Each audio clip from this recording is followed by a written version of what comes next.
Good afternoon, everyone. We will be presenting our paper on the topic Morphological Transformation in Urban Villages of Delhi and its impact on neighborhood urbanity, a case of Ber Sarai in New Delhi. So first of all, we have explained the different factors attracting the students towards the urban villages. The most prominent of them being low housing rents, access to basic services, and proximity to the major educational centers. This explains the transformation of urban villages through master plans of Delhi post-independence. Master plans of 1962 and 2001 had no interventions and development measures on these areas. The master plan of 2021 laid down special regulations and norms for these 135 identified villages, emphasizing that the construction work would only be done within the framework of the master plan. The overall transformation of Ber Sarai could be explained in three phases. Phase 1 being the original settlement surrounded by pasture lands. Coming up of educational campuses in Phase 2 is what leads to the creation of public amenities such as markets, school, dispensaries, panchayat ghar in the Phase 3 of development.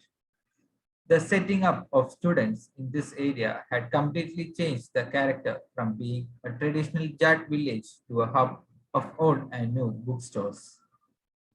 The houses were the first to be transformed so as to provide cheap accommodation for students as they have gone high-rise to maximize limit so as to accommodate maximum tenants. The new housing typologies present a contrasting character to the village houses, mostly single-story. The buildings, which had a strong enough foundation, had the capacity to increase the floors and thereby increase the number of flats. Some of the traditional houses has also been renovated to adapt to the requirements of the student community in particular.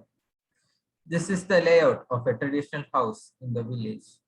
This house initially used to be a 250 square meter house, but after the subsequent family partitions, what we get is an 80 square meter 3 BHK house with a guest bedroom.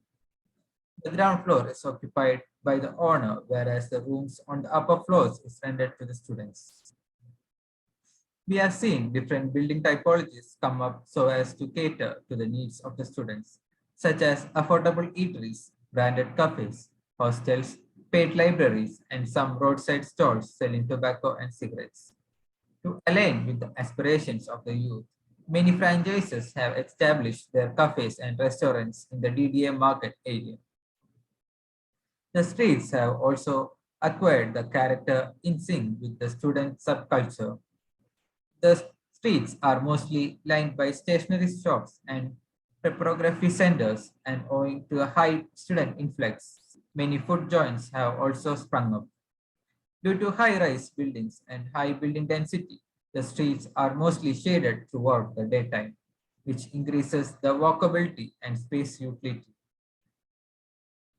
The evolution of urban villages into a student hub has brought in different sorts of activities which contrast with the subculture of the erstwhile village of Ber Sarai. To analyze the activities in the Ber Sarai village, we divided the study into 6 and 4 time slots throughout the day. The 8 to 12 time slot shows school as the densest area, followed by the dispensary and the market. A good deal of activity is also seen in the streets. Within the time slot, the 12 to 4 time slot shows a decrease in activities in all the zones. The 4 to 8 time slot shows increased density in market and the panchayat ghar. In the 8 to 12 time slot, the panchayat ghar or the community hall shows the greatest density. In this time slot, the food joints such as cafes, paratha centers, juice centers, and cigarette shops show good crowd. The typologies of space, the different user groups, and the constantly changing activity pattern have created a sense of economic interdependency between the different social groups. The original inhabitants of the village have resorted to being facilitators for affordable housing, whereas we have also seen the rise of population of service providers due to the constant influx of students. The economic interdependency is the driver of this change.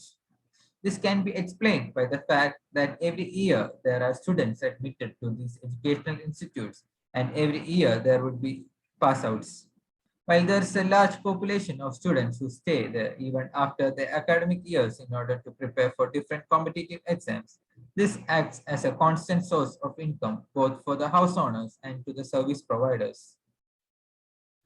After coming up of educational campuses like IIT and JNU, the traditionally Jat village evolved into a full-fledged student hub. And we see the interaction between the different socio-economic groups to be constant rise. The social fabric is thereby a product of economic interdependencies rather than based on the lines of religion, caste, ethnicity, and regionalism. Throughout our analysis, we have put forward a debate related to the generational change in the urban fabric.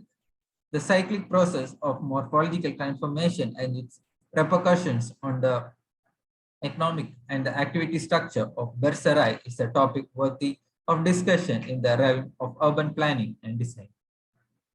For key findings related to the neighborhood scale urbanity, we could conclude that the educational campuses of IIT and JNU have been the prominent driving force behind the formation of different spatial typologies and also major catalyst in the evolution of socio-economic structure in the locality. The way and the time frame within which the phenomenon of studentification has transformed the area to be to the extent that the area is completely lost its character is not only wondrous, but also provides us a topic to ponder upon and thereby encourage us to further investigate the phenomena in other such localities. At the same time, this paper is also an attempt to contribute to the development of template to study the innate character and hidden layers embedded within the Indian cities. Thank you.